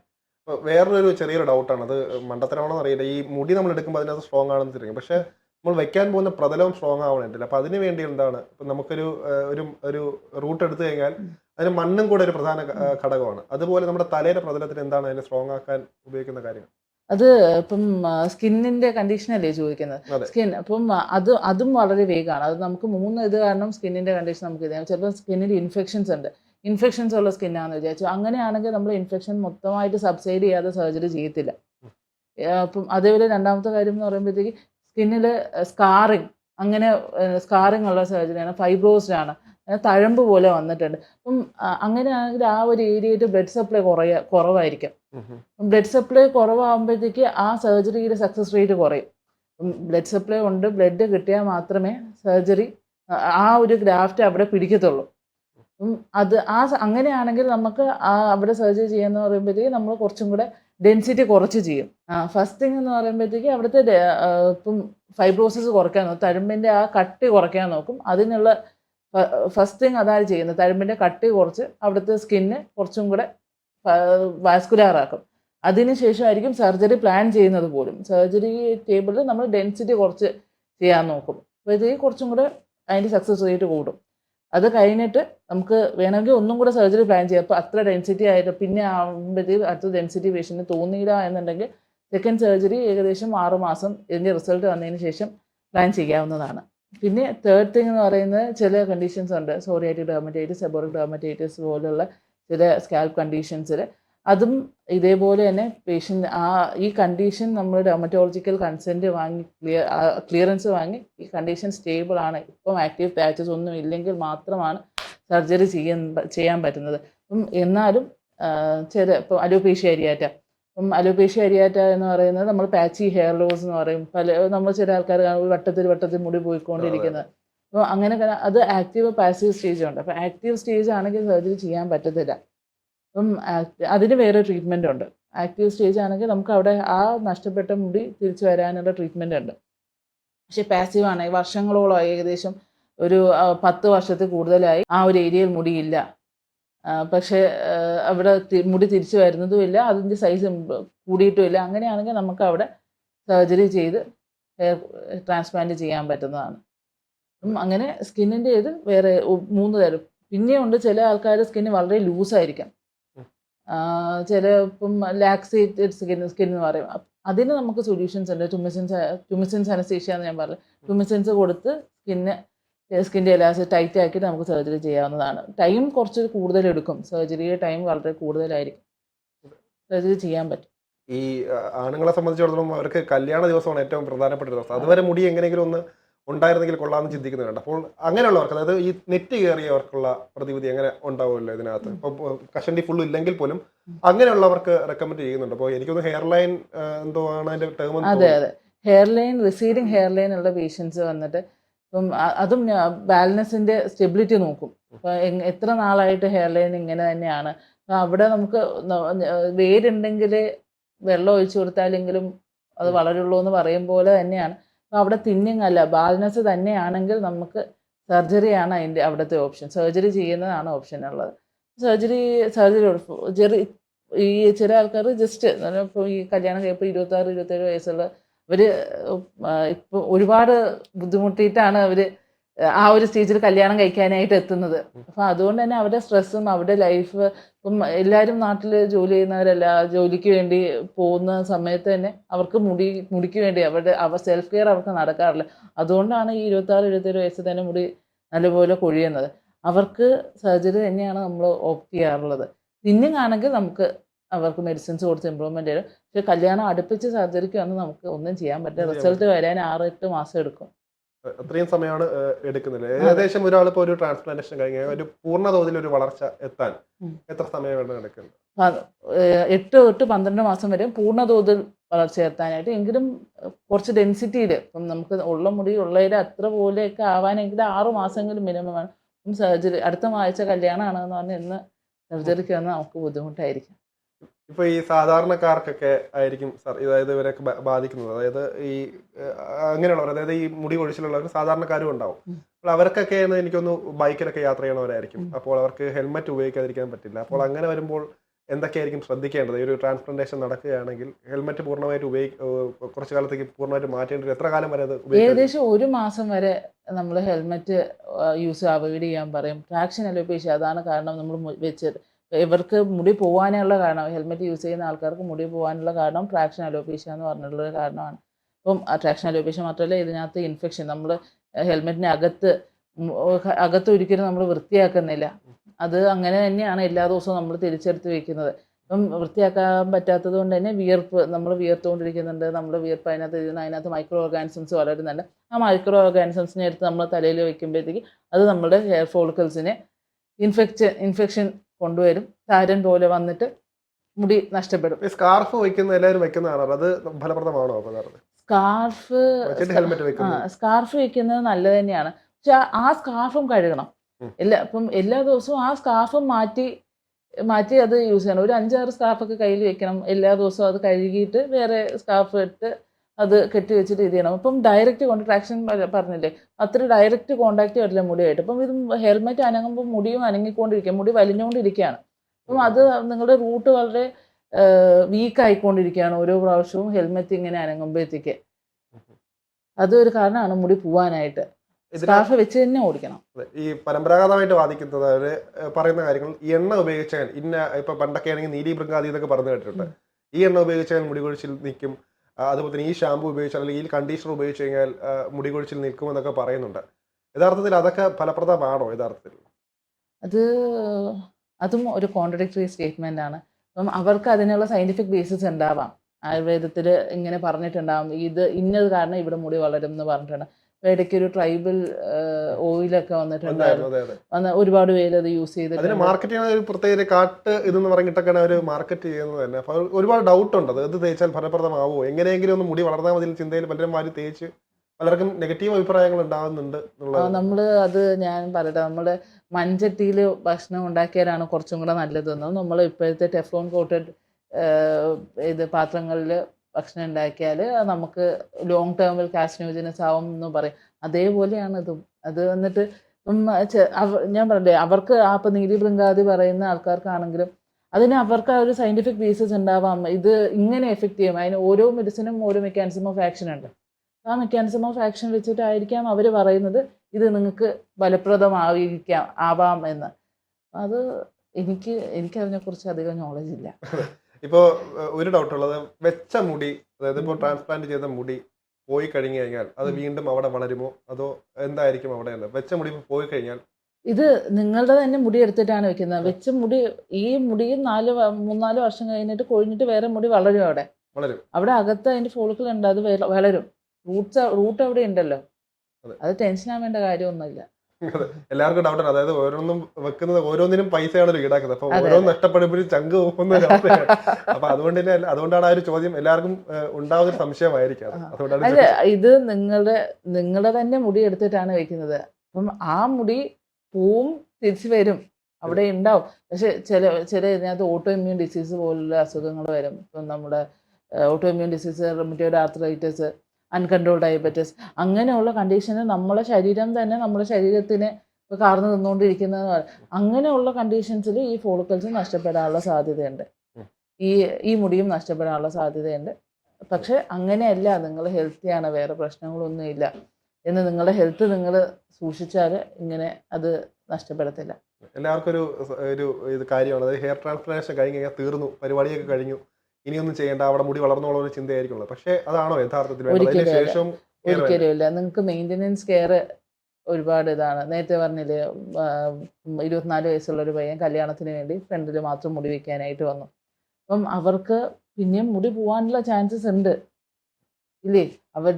അവരും ബാൾഡിൻ്റെ ഒരു സ്റ്റേജിലാണ്. അവർക്ക് ബാൾഡ്നെസ് വീണ്ടും അത് പ്രോഗ്രസീവ് ആവാനുള്ള ചാൻസ് ഉണ്ട്. അപ്പോൾ പ്രോഗ്രസ് ചെയ്യാതിരിക്കാനായിട്ട് അവർ മെഡിസിൻസ് എടുക്കണം. നമുക്ക് നമുക്ക് ഇതൊക്കെ ട്രീറ്റ്മെൻറ്റ് കൊണ്ട് ഒരിക്കലും നമുക്ക് ഈ ഗ്രോത്ത് ഇപ്പം ഹെയർ ഫോൾ അറസ്റ്റ് ചെയ്ത് വെക്കാൻ പറ്റത്തില്ല. നമുക്ക് ഡിലേ ചെയ്യാൻ പറ്റും. കുറച്ച് നാളും കൂടെ നിങ്ങൾക്ക് 5 വർഷത്തിൽ മുടി കൊഴിയാനുള്ള ആളാണെങ്കിൽ മെഡിസിൻസ് ട്രീറ്റ്മെൻറ്റ് ഒക്കെ എടുത്താൽ അത് 10 വർഷത്തിലാവും. അങ്ങനെയേ ഉള്ളൂ. അപ്പം പ്രോപ്പർ കെയർ മെയിൻ്റനൻസ് വളരെ ഇമ്പോർട്ടൻ്റ് ആണ് ആഫ്റ്റർ സർജറി. ആഫ്റ്റർ സർജറി എന്തായാലും ഇമ്പോർട്ടൻ്റ് ആണ്. ഇനി ഏറ്റവും പ്രധാനപ്പെട്ട ഒരു ചോദ്യം, അതായത് എല്ലാവരും അറിയാൻ ആഗ്രഹിക്കുന്ന ഒരു കാര്യമാണ്, ഇത് സാധാരണക്കാർക്ക് ഇത് താങ്ങുമോ? പ്രത്യേകിച്ച് കോസ്മെറ്റോളജി ആ ഒരു ഭാഗം വരുമ്പോഴത്തേക്കും എല്ലാം ഭയങ്കര വിലയാണ്, മരുന്നുകൾക്ക് വിലയാണ്, അതിൻ്റെ പ്രൊസീജിയേഴ്സിന് വിലയാണ്. യഥാർത്ഥത്തിൽ ഇത് സാധാരണക്കാരനെ കൊണ്ട് താങ്ങുന്ന ഒരു കാര്യമാണോ ഈ സർജറി? ഇപ്പോൾ സാധാരണ ഞാൻ നേരത്തെ പറഞ്ഞ പോലെ തന്നെ ഇത് ഏറ്റവും കൂടുതൽ ഇത് പണക്കാരനും പാവപ്പെട്ടവനും എല്ലാം അനുഭവിക്കുന്ന പ്രശ്നമാണ്, മുടി കൊഴിച്ചിലും കഷണ്ടിയും എല്ലാം തന്നെ. അപ്പോൾ ഇത് അങ്ങനെ ഒരു വ്യത്യാസമുണ്ടോ ഇവിടെ? ഈ ഒരു എല്ലാവർക്കും താങ്ങുന്നൊരു രീതിയാണോ അത് വരുന്നത്? സർജറി നമ്മുടെ പേഷ്യൻസ് നമുക്ക് ലാഡൻ സിറ്റിയിൽ നമുക്ക് പെയിൻറ്റേഴ്സ്, ഓട്ടോറിക്ഷ ഡ്രൈവേഴ്സ് തൊട്ടിട്ട് നമുക്ക് സെലിബ്രിറ്റി ലെവലിലുള്ള പേഷ്യൻസ് വരെ ഉണ്ട്. അപ്പം ഇത് മനുഷ്യൻ്റെ ആഗ്രഹമാണ്. ഇതൊരു കോസ്മെറ്റിക് സർജറിയാണ്. ഞാൻ എങ്ങനെ നോക്കണം? നമുക്ക് ചില ആൾക്കാർ ലോൺ എടുത്തിട്ട് വന്ന് സർജറി ചെയ്യുന്ന ആൾക്കാരും ഉണ്ട്. അപ്പം താങ്ങുമോ എന്ന് ചോദിച്ചാൽ ആഗ്രഹം നമ്മൾ ഏതറ്റം ദേർ ഇസ് എ വേ എന്നല്ലേ. നമുക്കൊരു ആഗ്രഹം ഉണ്ടായാൽ നമ്മൾ സർജറി ചെയ്യും. ഇത് ഒരുപാട് എക്സ്ട്രീംലി ഭയങ്കര പൈസയുള്ള സർജറി ആയിട്ട് എനിക്ക് തോന്നുന്നില്ല. അതെ, പെർ ഗ്രാഫ്റ്റിനാണ് സർജറിക്ക് പൈസ വരേണ്ടത്. അതിൽ തന്നെ എനിക്ക് തോന്നുന്നു പല അഡ്വാൻസ്ഡ് ഇതനുസരിച്ച് റേറ്റ് മാറും. പിന്നെ ഡിസേർവിംഗ് ആയിട്ടുള്ള ആൾക്കാർക്ക് എന്തായാലും നമുക്ക് എന്തെങ്കിലുമൊക്കെ ചെയ്യാൻ പറ്റും. അതെ. അപ്പം മുടി ഇല്ലാതെ വരുന്ന ആൾക്കാർ നിങ്ങൾ സമ്പൂർണ്ണ മുടി നൽകി തിരിച്ചയക്കും എന്നുള്ളതാണ് ലാഡൻ സിറ്റിയുടെ പോളിസി എന്ന് പറയാല്ലേ വേണമെങ്കിൽ. അതെ, നമ്മുടെ ടാഗ് ലൈൻ തന്നെ ബാൾട്ട് ബോൾഡ് എന്നാണ്. അപ്പം നമുക്ക് ഇപ്പം പൈസ ഇതിനകത്ത് ഒരു വലിയ ഫാക്ടർ ആണോ എന്ന് ചോദിച്ചാൽ പൈസ ഫാക്ടർ ആയിരിക്കാം. പക്ഷെ നമുക്ക് കോംപ്രമൈസബിൾ ആണ്. ഈ ഡോണർ ഏരിയ വീക്കാണ്, ഇപ്പം മുടിയില്ല, താടിയിൽ നിന്നോ അല്ലെങ്കിൽ തലയുടെ പിൻവശത്ത് നിന്നോ മുടി എടുക്കാനില്ല, അവർക്ക് ലാസ്റ്റ് ആയിട്ടൊരു ഓപ്ഷൻ, അതായത് ഇപ്പോൾ പണ്ട് കാലത്ത് ഞാൻ കേട്ടിട്ടുണ്ട് സിനിമാ നടന്മാരൊക്കെ ഉപയോഗിക്കുന്നത് വിഗ് അല്ലെങ്കിൽ സ്വാഭാവികമായിട്ട് അവർ എന്തെങ്കിലും ഒരു സിന്തറ്റിക് ഹെയർ ഫിക്സ് ചെയ്യുന്നുള്ളൊരു കാര്യം കേട്ടിട്ടുണ്ട്. അത് യഥാർത്ഥത്തിൽ ട്രാൻസ്പ്ലാന്റേഷൻ ആണോ അതോ ജസ്റ്റ് ഒരു വിഗ് പോലെ എന്തെങ്കിലും ഒട്ടിച്ചു വയ്ക്കുന്ന സംഭവമാണോ, എന്താണ്? അത് വിഗും ഉണ്ട്. ഇപ്പോൾ വിഗ് ഹെയർ ഫിക്സിങ് പോലുള്ള പ്രൊസീജിയേഴ്സ് ഉണ്ട്. ഇപ്പം വിഗ് വെക്കുന്നവരുണ്ട്. അതേപോലെ തന്നെ സിന്തറ്റിക് ഫൈബർ ട്രാൻസ്പ്ലാന്റ്, അതൊരു സർജറി, മിനിമലി ഇൻവേസീവ് സർജറിയാണ്. അത് ഇങ്ങനെ ഫൈബേഴ്സ് നമ്മൾ ഇംപ്ലാന്റ് ചെയ്യുന്നത് തന്നെയാണ്. അത് വന്നിട്ട് സിന്തറ്റിക് ഫൈബേഴ്സ് ആണ്. പക്ഷേ സിന്തറ്റിക് ഫൈബേഴ്സ് ഒക്കെ ചെയ്യുമ്പോൾ നമ്മൾ അത്രയും കെയർ എടുക്കണം. നമുക്ക് ഇൻഫെക്ഷൻസ് ഒന്നും വരാൻ പാടില്ല. അത്രയും കെയർ എടുത്തിട്ട് വേണം. അതേപോലെ ഈ മെയിൻ്റനൻസ് വളരെ പ്രോപ്പറായിരിക്കണം. ഒരുപാട് ഇപ്പം ഇൻഫെക്ഷൻസ് ആണ് ഏറ്റവും വലിയ കാര്യം. ഇൻഫെക്ഷൻസ് വരാതിരിക്കുന്നതോട് തന്നെ അവർ നോക്കേണ്ടതെന്ന് പറഞ്ഞാൽ സിന്തറ്റിക് ഫൈബേഴ്സ് ആയത് അത് അവർക്ക് അലർജിക് റിയാക്ഷൻസ് വല്ലതും ഉണ്ടാക്കുന്നുണ്ടോ, ഇതൊക്കെ അവർ സൂക്ഷിച്ച് വേണം സിന്തറ്റിക് ഫൈബർ ട്രാൻസ്പ്ലാന്റിലോട്ട് പോകാനായിട്ട്. വീക്ക് ഡോണേഴ്സ് ഉള്ള ആൾക്കാർക്ക് സിന്തറ്റിക് ഫൈബർ ട്രാൻസ്പ്ലാന്റ് ഒരു ഓപ്ഷൻ തന്നെയാണ്. ഇപ്പോൾ നല്ല പ്രായമായിട്ട് ഒരാൾ വരുന്നുണ്ടെന്ന് വിചാരിച്ചു, അതായത് ഒത്തിരി പ്രായമുണ്ട്, അവർക്ക് ഇങ്ങനെ ചെയ്യാൻ ചാൻസ് ഉണ്ടോ? അതായത് നേരത്തെ പറഞ്ഞ പോലെ തന്നെ കോൺഫിഡൻസ് ആണല്ലോ ഇതെല്ലാം. കാരണം ഒരു മുടി ചിലപ്പോൾ നല്ല ഒരു 70-75 വയസ്സിലായിരിക്കും അവർക്ക് ചിലപ്പോൾ തോന്നുന്നത് എനിക്കൊന്ന് മുടി വന്നാൽ കൊള്ളായിരിക്കും എന്നുള്ളത്. അവർ വരികയാണ്, അപ്പോൾ ഇങ്ങനെ ട്രാൻസ്പ്ലാന്റേഷൻ ചെയ്താൽ കൊള്ളാമെന്ന് പറയുന്നുണ്ട്. അവിടെ സ്വാഭാവികമായിട്ടൊരു ഡൗട്ട് വരുന്നത്, എനിക്കൊരു മണ്ടൻ ചോദ്യമാണെന്ന് അറിയൂടാ, എന്താ പറയുക, ഒരു കറുത്ത മുടിയെടുത്ത് വെച്ച് കഴിഞ്ഞാൽ അത് നരച്ച മുടിയായിട്ട് തന്നെയാണോ വളരുന്നത് അതോ? അതെ, നരച്ച മുടിയായിട്ട്. അതെ, അത് നമുക്ക് ഒരിക്കലും ആ ഗ്രാഫ്റ്റിന്റെ കളറോ ടെക്സ്ചറോ ഒന്നും മാറ്റാൻ പറ്റത്തില്ല നമ്മൾ ചെയ്യുമ്പോഴത്തേക്ക്. അത് റൂട്ട് ഫിക്സ് ചെയ്യുന്നു. അത് നിങ്ങൾ തലേന്ന് തന്നെ എടുക്കുന്നത്, അത് എങ്ങനെയാണോ എടുക്കുന്നത് അങ്ങനെ തന്നെയായിരിക്കും വെക്കുന്ന സ്ഥലത്തും വളരുക. നമ്മൾ 60-65 വയസ്സുള്ള പേഷ്യൻസിനും ട്രാൻസ്പ്ലാന്റ് ചെയ്യാറുണ്ട്. നമുക്ക് ഇപ്പം 65 വയസ്സുള്ള പേഷ്യൻസ് നമുക്ക് നല്ല റിസൾട്ട് വന്ന പേഷ്യൻസ്, നല്ല റിസൾട്ട് നമ്മൾ വിചാരിക്കും. ഇപ്പം അവർക്ക് നമുക്ക് ഏകദേശം ഒരു പേഷ്യൻ്റ് വന്ന് നമുക്ക് ഡോണർ വളരെ വീക്കായിരുന്നു, 1 വർഷത്തിൽ കൂടുതൽ നമ്മൾ മെഡിസിൻസ് കൊടുത്തു, ഡോണർ ഇമ്പ്രൂവ്മെൻറ്റ് ചെയ്തു. ഡോണർ ഇമ്പ്രൂവ് ചെയ്തതിന് ശേഷം സർജറി പ്ലാൻ ചെയ്തപ്പോൾ നമ്മൾ വിചാരിക്കുന്നത് ഒരു ഫസ്റ്റ് ഒരു ഹെയർ ലൈൻ മിഡ് ക്യാപ്പ് വരെ നമുക്ക് ചെയ്യാൻ പറ്റും എന്നാണ് നമ്മൾ സർജറി ഓൺ ടേബിൾ വിചാരിക്കുന്നത്. എന്നാൽ പോലും നമുക്ക് ബിയേർഡും കൂടെ എടുത്തിട്ട് ഫുൾ കവറേജ് തന്നെ സാറിന് കൊടുക്കാൻ പറ്റി. പുള്ളി വളരെ ഹാപ്പിയാണ്. ഏകദേശം 1 വർഷം കഴിഞ്ഞ സർജറി കഴിഞ്ഞിട്ട് നല്ല ഗ്രോത്ത് ഉണ്ട്. ആൾക്കാർ അവർ റിക്കഗ്നൈസ് ചെയ്യുന്നതാണ് പറയുന്നത്. ഇതൊരു ആത്മവിശ്വാസമാണ് എല്ലാവർക്കും. സർജറി കഴിഞ്ഞപ്പം എൻ്റെ ആത്മവിശ്വാസം എൻ്റെ ലുക്കിലാണ്. അത് ആത്മവിശ്വാസം എന്ന് പറഞ്ഞാൽ ഒരാൾക്ക് ഏറ്റവും ആവശ്യമുള്ളൊരു സാധനമാണ്. ജീവിതത്തിൽ തന്നെ നമ്മളുടെ ഒരു PSC കോച്ചിങ് നടത്തുന്ന ഒരു വ്യക്തിയുണ്ട്. പുള്ളിയാണ് പറഞ്ഞത്, അവർ ഒരു യൂട്യൂബ് ചാനൽ തുടങ്ങുന്നത് തന്നെ യൂട്യൂബ് ചാനൽ തുടങ്ങുന്നതിന് മുമ്പ് ആദ്യം സർജറി വന്ന് ചെയ്ത് റിസൾട്ട് വന്ന് 6 മാസം കഴിഞ്ഞതിന് ശേഷമാണ് അവർ യൂട്യൂബ് ചാനൽ തുടങ്ങുന്നത് തന്നെ.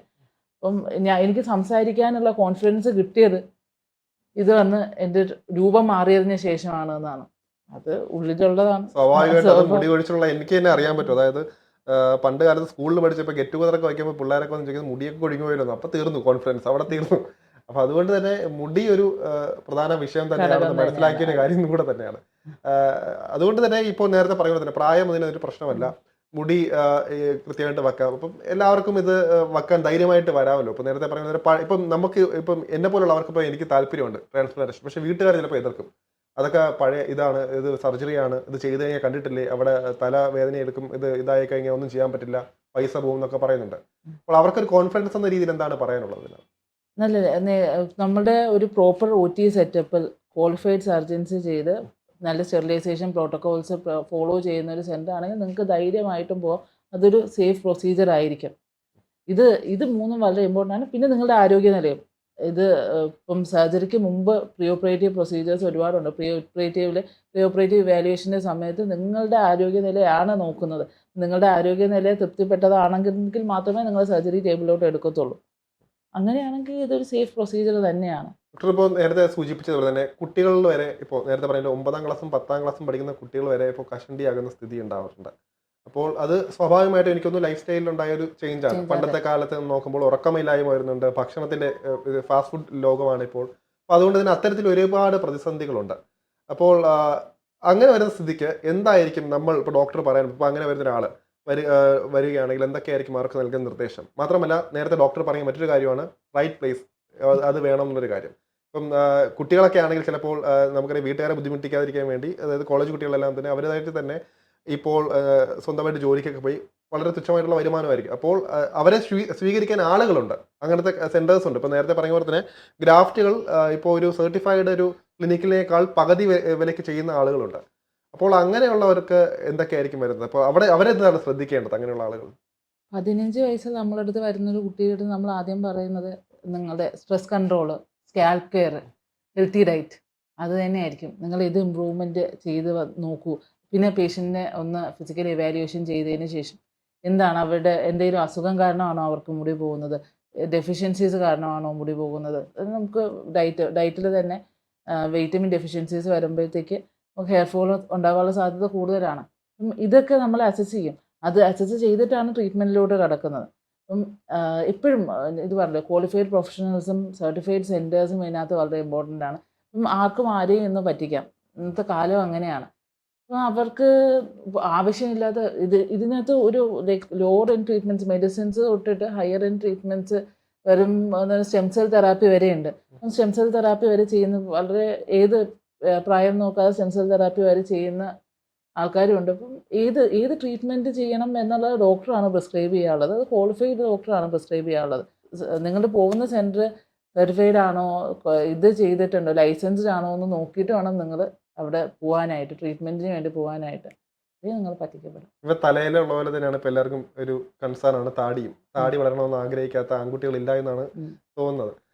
മാത്രമല്ല അങ്ങനെയാണ് നേരത്തെ പറയില്ല, ഇപ്പം ആ രീതി ആയതുകൊണ്ട് തന്നെ ഇപ്പോൾ താടി വേണമെന്ന് വരുന്നവർക്ക് അതിന് ഇതുപോലെ തന്നെയാണോ, അതിൻ്റെ മെത്തേഡ്സ് ഇങ്ങനെ തന്നെയാണോ? ഇപ്പോൾ താടി ട്രാൻസ്പ്ലാന്റ് ചെയ്യുന്നത് കോമൺ ആണ്, അവർക്ക് എന്തൊക്കെയാണ് ഇതുപോലെ തന്നെയാണോ ഏകദേശം വരുന്നത്? അതെ, ഇത് സർജറി സ്റ്റെപ്സ് സെയിം തന്നെയാണ്. പക്ഷെ നമ്മൾ ചെയ്യുന്ന ഒരു ഏജ് എന്ന് പറയുന്നത് അവർ ഗ്രോത്ത് ഏകദേശം കഴിഞ്ഞതിന് ശേഷം, അതിന് ശേഷമാണ് നമുക്ക് ട്രാൻസ്പ്ലാന്റ്. ഇപ്പം 20 വയസ്സുള്ള ഒരു കുട്ടി വന്നിട്ട് എനിക്ക് താടിയില്ല എന്ന് പറഞ്ഞാൽ നമ്മൾക്ക് അങ്ങനെ ഒന്നും ചെയ്യാനില്ല. മൈക്രോനീഡ്ലിംഗ് ചെയ്ത് നോക്കൂ, താടി വരാം, അങ്ങനെ പറയാനേ ഉള്ളൂ. താടി വരാം. പിന്നെ സപ്ലിമെൻറ്റ്സ്, അവർ സപ്ലിമെൻറ്റ്സ് എടുത്തുകൊണ്ടിരിക്കുമ്പോഴത്തേക്ക് അവർക്ക് ഹെയർ ഗ്രോത്ത് ഒക്കെ ഉണ്ടാവും, കുറച്ച് ഡിലേ ആവുന്നതായിരിക്കാം. ഇപ്പോൾ 26, 28 വയസ്സുള്ളൊരു പയ്യൻ വന്നിട്ടാണ് എനിക്ക് താടി വരുന്നില്ല എന്ന് പറഞ്ഞ് നമുക്ക് ട്രാൻസ്പ്ലാന്റിലോട്ട് കടക്കാവുന്നതാണ്. ബിയർഡ് ട്രാൻസ്പ്ലാന്റ് നമ്മൾ ചെയ്യുന്നുണ്ട്. നമുക്ക് ബിയർഡ് മുസ്റ്റാച്ച് ട്രാൻസ്പ്ലാന്റ്, പിന്നെ അതേപോലെ തന്നെ മുഖത്തിൻ്റെ ഒരു ഭാഗത്ത് എന്തെങ്കിലും ആക്സിഡൻറ്റ് കാരണം മുടി പോയത്, ബിയർഡിലെ മുടി പോയത്, മുസ്റ്റാച്ചിൻ്റെ മുടി പോയത്, അവിടെയൊക്കെ ഫൈബ്രോസ്ഡ് ആയിരിക്കും. അവിടുത്തെ സ്കാറ് നല്ല തഴമ്പ് പോലെയാണ് ഉണ്ടാവുക. അതിൻ്റെ ആ ഫൈബ്രോസിസ് കുറച്ചതിന് ശേഷം നമ്മൾ അവിടെ സർജറി ചെയ്ത് കൊടുക്കാറുണ്ട്. സർജറി ചെയ്യാവുന്നതാണ് അതിന്. ഇപ്പോൾ അധികം കേട്ടിട്ടില്ലാത്തൊരു ക്വസ്റ്റൻ, അതായത് ഈ ക്യാൻസർ പേഷ്യൻസ് ഒക്കെ അവർക്ക് ഈ ക്യാൻസർ ബാധിച്ചതിന് ശേഷം മുടി കൊഴിച്ചിലൊക്കെ ഉണ്ടാവാറുണ്ട്. അപ്പോൾ അവർക്ക് ഈ ഒരു പ്രശ്നമായിട്ടുണ്ടെങ്കിൽ അവരെ ഇതിനകത്ത് ട്രീറ്റ് ചെയ്യാൻ പറ്റുമോ ഇതിനകത്ത്? അവരുടെ ട്രീറ്റ് ചെയ്യുന്ന ഓങ്കോളജിസ്റ്റ് എപ്പോഴും ഇപ്പം ഇതൊരു നമ്മുടെ പേഷ്യൻ്റ് നമ്മുടെ പേഷ്യൻ്റ് നമ്മുടെ മാത്രം പേഷ്യൻ്റ് ആയിരിക്കത്തില്ല. ഇപ്പം അവർ തന്നെ അവർക്ക് പല പല ഡോക്ടേഴ്സിനെ കാണുന്ന പേഷ്യൻസ് ആയിരിക്കും. അവരും നമ്മൾ എന്താണ് ട്രീറ്റ്മെൻറ്റ് സജസ്റ്റ് ചെയ്യുന്നതെന്ന് അറിഞ്ഞിരിക്കണം. അപ്പം നമുക്ക് പേഷ്യൻ്റ് ഉണ്ട്, നമുക്ക് ലുക്കീമിയ ഉള്ള പേഷ്യൻസ് ഉണ്ട്. അപ്പം അത് ലുക്കീമിയ കാരണം ഹെയർ ഫോൾ ഉള്ള പേഷ്യൻ്റ് ഉണ്ട്. അപ്പം അവരുടെ ഓങ്കോളജിസ്റ്റിനായിട്ട് നമ്മൾ സംസാരിക്കണം. ഇന്ന ഒരു വ്യക്തി നമ്മുടെ അടുത്ത് വന്നിട്ടുണ്ട്, അപ്പോൾ ആ വ്യക്തിയെ നമ്മുടെ അടുത്ത് വിട്ടത് തന്നെ ഹെയർ ഫോളിന് വേണ്ടിയും ട്രീറ്റ്മെൻറ്റ് എടുക്കാൻ വേണ്ടിയിട്ടാണ്. നമ്മുടെ ട്രീറ്റ്മെൻറ്റ് ഇതാണ് ഇന്ന ആൾക്ക് വേണ്ടി നമ്മൾ പ്ലാൻ ചെയ്യുന്നത്. ഇപ്പം എല്ലാ ഇതും നേരത്തെ PRP മാത്രം platelet rich plasma therapy blood എടുത്തിട്ട് മാത്രമേ ഇഞ്ചക്ഷൻസും കാര്യങ്ങളൊക്കെ ഉണ്ടായിരുന്നുള്ളൂ. ഇപ്പം അങ്ങനെയല്ല. ഇപ്പം നമുക്ക് സ്റ്റെം സെൽ തെറാപ്പി ഉണ്ട്, പിന്നെ QR-678 ന്യൂ പോലത്തെ ഉള്ള എക്സ്റ്റേണൽ സൊല്യൂഷൻസ് ഉണ്ട്. അത് ഈ പേഷ്യൻറ്റിന് നമുക്ക് കൊടുക്കാൻ പറ്റുമോ എന്നുള്ളത് അവരും കൂടെ ഓങ്കോളജിസ്റ്റും കൂടെ അറിഞ്ഞ് നമുക്ക് ട്രീറ്റ്മെൻറ്റ്സ് കൊടുക്കാവുന്നതാണ്. അത് കാർഡിയോളജി, ഇപ്പം കാർഡിയക് ഇഷ്യൂസ് ഉള്ള പേഷ്യൻസ് വരുമ്പോഴത്തേക്ക് അതിനകത്ത് നമ്മൾ കാർഡിയോളജിസ്റ്റുമായിട്ട് നമ്മളൊന്ന് സംസാരിച്ച് അവരുടെ ഇന്ന ട്രീറ്റ്മെൻറ്റ് ഇന്ന പേഷ്യൻറ്റിന് വേണ്ടി നമ്മൾ സജസ്റ്റ് ചെയ്യുന്നുണ്ട്, അത് നിങ്ങളുടെ ട്രീറ്റ്മെൻറ്റുമായിട്ട് അലൈൻ ചെയ്ത് പോകുന്നുണ്ടോ എന്ന് ചോദിക്കും. ബ്ലഡ് തിന്നേഴ്സ് എടുക്കുന്ന പേഷ്യൻസാണ്. അത് ക്രോസ് കൺസൾട്ടേഷൻ വളരെ ഇമ്പോർട്ടൻ്റ് ആണ് അതിനകത്ത്. ഒരു PRP ഇതിനകത്ത് നിർണായക ഘടകമാണെന്ന് കേട്ടിട്ടുണ്ട്. പക്ഷേ പല പേഷ്യൻസും ഇപ്പോൾ PRP ചെയ്തിട്ടും ഇപ്പം 8 മുതൽ 10 സിറ്റിംഗ് വരെ നിന്നിട്ടും റിസൾട്ട് കിട്ടിയില്ല എന്ന് പറഞ്ഞിട്ട് ഒടുവിൽ എല്ലാം വിട്ടിട്ട് ഹെയർ ട്രാൻസ്പ്ലാന്റേഷന് വരുന്നത് കണ്ടിട്ടുണ്ട്. PRP യഥാർത്ഥത്തിൽ അങ്ങനെയാണോ? അങ്ങനെ ഒരു ആക്ഷേപം കൂടെയുണ്ട്. PRPയിൽ ഫലം കാണുന്നില്ല എന്നുള്ള രീതിയിലുള്ള പറച്ചിലുകൾ കൂടിയുണ്ട്. അത് എത്രത്തോളം സത്യമാണ്? അപ്പം PRPയുടെ ക്വാളിറ്റി പോലെയാണ്. നിങ്ങളുടെ ബ്ലഡിൽ നിന്നാണ് PRP എടുക്കുന്നത്. അപ്പം പ്ലേറ്റ്ലെറ്റ് റിച്ച് പ്ലാസ്മ ആണ് PRP. അപ്പം നിങ്ങൾ ബ്ലഡിൽ നിന്ന് എടുക്കുമ്പോൾ നിങ്ങളുടെ ബ്ലഡിലുള്ള ഡെഫിഷ്യൻസീസ് PRPയിലും വരും ഇല്ലേ? അപ്പം അതുകൊണ്ട് ഫസ്റ്റ് നമ്മളുടെ ഡെഫിഷ്യൻസീസ് നമ്മൾ കറക്റ്റ് ചെയ്തിട്ട് PRP തെറാപ്പിയിലോട്ട് പോവാം. എല്ലാവർക്കും PRP തെറാപ്പി തിന്നിങ് ഉള്ള പേഷ്യൻസ് ആണ്. ഇപ്പോൾ തിന്നിങ് തന്നെയാണ് അവരുടെ പ്രശ്നമെങ്കിൽ അവർക്ക് പ്ലേറ്റ്ലെറ്റ് റിച്ച് പ്ലാസ്മ തെറാപ്പി കൊണ്ട് അതിനകത്ത് ഇമ്പ്രൂവ്മെൻറ്റ് വരും. പ്ലേറ്റ്ലെറ്റ് റിച്ച് പ്ലാസ്മ തെറാപ്പിയിലും അതിനകത്തും മോഡിഫിക്കേഷൻസ് വന്ന് ബയോട്ടിൻ PRP ഉണ്ട്. അപ്പം ബയോട്ടിൻ ഒരു ന്യൂട്രീഷനാണ്. അത് ചെയ്താൽ എക്സ്ട്രാ ആഡ് ചെയ്തിട്ടാണ്. GFC ഉണ്ട്, ഗ്രോത്ത് ഫാക്ടർ കോൺസെൻട്രേറ്റ് ഉണ്ട്. അപ്പം അത് ചെയ്യുമ്പോൾ പിന്നെ അത് മാത്രമല്ല, ഇപ്പോൾ എക്സോസോംസ് പോലെയുള്ള ട്രീറ്റ്മെൻറ്റ്സ് ഉണ്ട്. ഇപ്പോൾ എക്സോസോംസ് ഒക്കെ ആകുമ്പോഴത്തേക്ക് അത് ഒരുപാട് ഗുണം ചെയ്യും പേഷ്യൻസിന്. എന്താണെന്ന് പറഞ്ഞാൽ നമ്മുടെ റൂട്ട് mRNA മെസ്സഞ്ചേഴ്സാണ് എക്സോസോംസിന് പറയുന്നത്. അതിൻ്റെ mRNA റിപ്പയറിന് വരെ ഹെൽപ്പ് ചെയ്യുന്നതാണ് എക്സോസോം തെറാപ്പി എന്ന് പറയുന്നത്. പക്ഷെ അത് ഏത് പേഷ്യൻറ്റിന് നമ്മൾ പ്രിസ്ക്രൈബ് ചെയ്യുന്നു എന്നുണ്ട്. എല്ലാ പേഷ്യൻസിനും PRP വർക്ക് ചെയ്യാത്തതെന്ന് പറഞ്ഞാൽ ആ പേഷ്യൻറ്റ് PRP വർക്ക് ചെയ്യാത്തതിന് അതിന് കാരണമുണ്ട്. അത് നമ്മൾ കണ്ടുപിടിക്കണം. 9 സെഷൻ വരെ പോകേണ്ട ആവശ്യമില്ല അതിന്.